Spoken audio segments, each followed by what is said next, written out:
अक्टूबर महात्मा गांधी जी की जयंती के रूप में हम लोग मनाते हैं और साथ में इसी दिन भारत के प्रधानमंत्री लाल बहादुर शास्त्री जी की भी जयंती मनाते हैं। महात्मा गांधी का जो देश है, जो महात्मा गांधी का जो सपना था, वह उस पथ पर सभी राजनीतिक दलों को आगे बढ़ने का और उनके बताए हुए मार्गों पे आगे चलने का।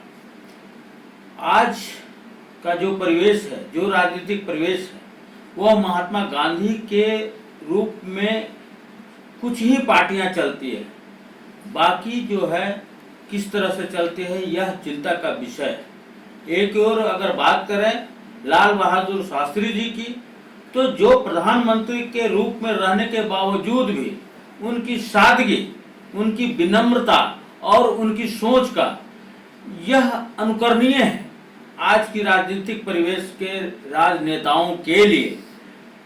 जब हम लोगों ने पढ़ा है, हम लोगों ने तो लाल बहादुर शास्त्री जी को देखा नहीं है, बट उनको उनके किताबें पढ़े हैं, उनके बारे में जानकारियां मिली हैं कि उन्हें बचपन में जब उन्हें पढ़ने के लिए उचित संसाधन नहीं थे, वो गंगा में तैरकर, नदियों को तैरकर और विद्यालय जाते थे और अपनी शिक्षा, उच्च शिक्षा तक लगी प्राप्त की। यहाँ तक मुझे ज्ञात है कि जब वो भारत के प्रधानमंत्री के रूप में आए तो उन्हें अकाल का सामना करना पड़ा प्रधानमंत्री काल में ही, और उन्होंने पूरे प्रधानमंत्री कार्यालय में जो उनका गार्डन था उस सारे फूल पत्ती को कबाड़ कर और गेहूं की खेती किया। यह आज के प्रधानमंत्री को या आज के राजनेताओं को इसका अनुकरण करना चाहिए कि कल का भारत और आज का भारत। आज यशस्वी प्रधानमंत्री आदरणीय नरेंद्र मोदी जी, यह भी गरीब और अति पिछड़ा का बेटा जो चाय बेचकर आज प्रधानमंत्री बने हैं, वो गरीबों को देख रहे हैं। आज बिहार की बात करें तो बिहार के विकास पुरुष नीतीश कुमार जी, इन्होंने गरीबी को भी देखा है। इनके पिताजी एक साधारण वैद्य हैं, बख्तियारपुर के पास में, नालंदा डिस्ट्रिक्ट के रहने वाले हैं। हमारा भी घर नालंदा डिस्ट्रिक्ट में ही पड़ता है। नीतीश कुमार जी का जहाँ घर है, पुश्तैनी घर है, उससे महज 4 किलोमीटर के दूरी पे हमारा भी घर है पुश्तैनी। हरनौत विधानसभा के मैं भी हूँ और माननीय नीतीश कुमार जी भी हैं। तो आज जो नीतीश कुमार ने जिन्होंने जो बिहार को दिशा दिया है वह भी बहुत सराहनीय है। हमारे पार्टी, हम पार्टी हिंदुस्तानी अवाम मोर्चा के जो राष्ट्रीय अध्यक्ष हैं आदरणीय जीतन राम मांझी, जो पूर्व में भी मुख्यमंत्री रह चुके हैं, उनकी सादगी को भी देखिए। और हम तो उनकी तुलना कर्पूरी ठाकुर जी से करते हैं, उनकी सादगी और आज जीतन राम मांझी जी की सादगी, यह काफी मिलता जुलता है। ये गरीब, वंचित, शोषित के आवाज के रूप में उभरते हैं। जब इनसे मिलने के लिए कोई आता है, हम व्यक्तिगत तौर पे उनके नजदीक से हम देख रहे हैं, आज भी देख रहे हैं, आज भी बातचीत हुई है, तो उनकी जो देखते हैं कि कोई भी आते हैं रोते हुए, कलपते हुए, और उनको इस कदर से उन्होंने समझा बुझाकर विदा करते हैं कि इनके दरवाजे से मुस्कुराते हुए जाता है। आज राजनीतिक परिवेश यही है। आज राजनीतिक सभी राजनेताओं को उनसे प्रेरणा लेनी चाहिए। यह नहीं कि जनता ने आपको मत दिया है, जनता ने आपको मालिक बनाया है, जनता ने आपको विधायक बनाया है, जनता ने आपको मंत्री पद दिया है, जनता ने आपको एमएलसी पद दिया है, तो आप अपने गुरूर में रहिए। नहीं, जनता ही मालिक है। जनता का सेवा करना लोकतंत्र का सेवा है। जिस तरह के लोग मंदिर में लोग जाते हैं, राम को पूछते हैं, मस्जिद में जाते हैं, रहीम को पूछते हैं, गिरजाघर में जाते हैं, तो अपने ये करते हैं, गुरुद्वारे में जाते हैं, तो उसी तरह से लोकतंत्र का जो मंदिर है, उस मंदिर के जो पुजारी है वो राजनीतिक व्यक्ति हैं, और जो अंतिम पायदान पर जो रह रहे हैं, जिनकी बहुत ही समस्याएं हैं, उनको लोकतंत्र के हिसाब से आदमी को चलना चाहिए। सभी राजनेताओं को जो राजनीति से प्रवेश में जीवन जीते हैं, उनको गरीबी, गरीबताई और उनकी सब समस्याओं को सुनना चाहिए। रंजीत जी, अगर बात करें बिहार विधानसभा की, तो चुनाव की तारीखों का ऐलान हो गया है। ऐसे में आप भी टिकट के एक प्रबल दावेदार माने जाते हैं और आपने अपनी तैयारियां बहुत पहले शुरू कर दी थी कुम्हरार विधानसभा को लेकर। हालांकि आपने बीच में फतुहा विधानसभा का भी लगातार दौरा करते आ रहे हैं, तो क्या संभावना है कि आप फतुहा से चुनाव लड़ेंगे या फिर कुम्हरार से?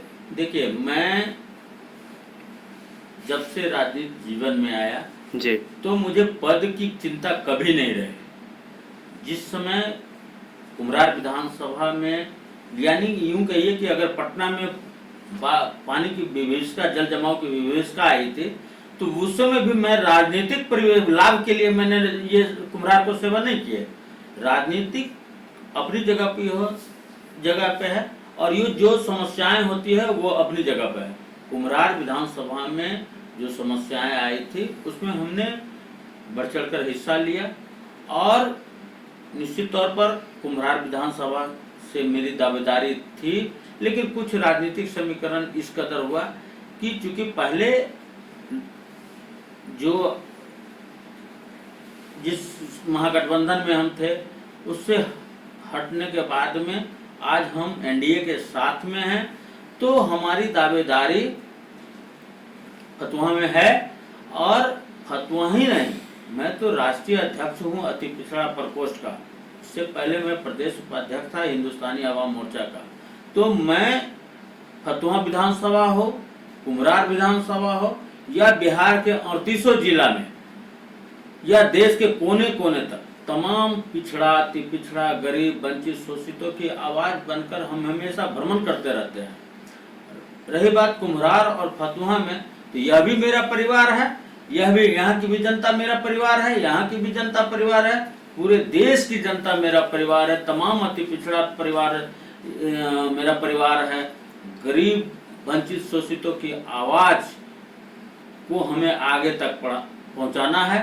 मैं रंजीत कुमार चंद्रवंशी अति पिछड़ा प्रकोष्ठ के राष्ट्रीय अध्यक्ष की हैसियत से देश के यशस्वी प्रधानमंत्री की सभी योजनाओं, उनके विचारधाराओं को, बिहार के मुख्यमंत्री नीतीश कुमार जी के सभी योजनाओं और उनकी विचारधारा को, और हमारे राष्ट्रीय अध्यक्ष जीतन राम मांझी साहब का सभी योजनाएं और उनके मूल उद्देश्यों को जन जन तक पहुंचाने का मैंने शपथ ली है और मैं इसका निर्वहन करूंगा।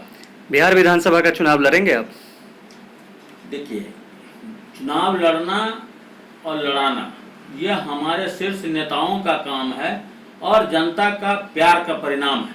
अगर यहाँ की जनता अगर मुझे चाहेगी कि मैं चुनाव लड़ूं तो मैं निश्चित तौर पर लड़ूंगा, और मेरे आला कमान जितने भी हैं, जो भी शीर्ष नेता हैं, अगर वो चाहेंगे तो मैं निश्चित तौर पर चुनाव लड़ूंगा और जनता की सेवा करूंगा।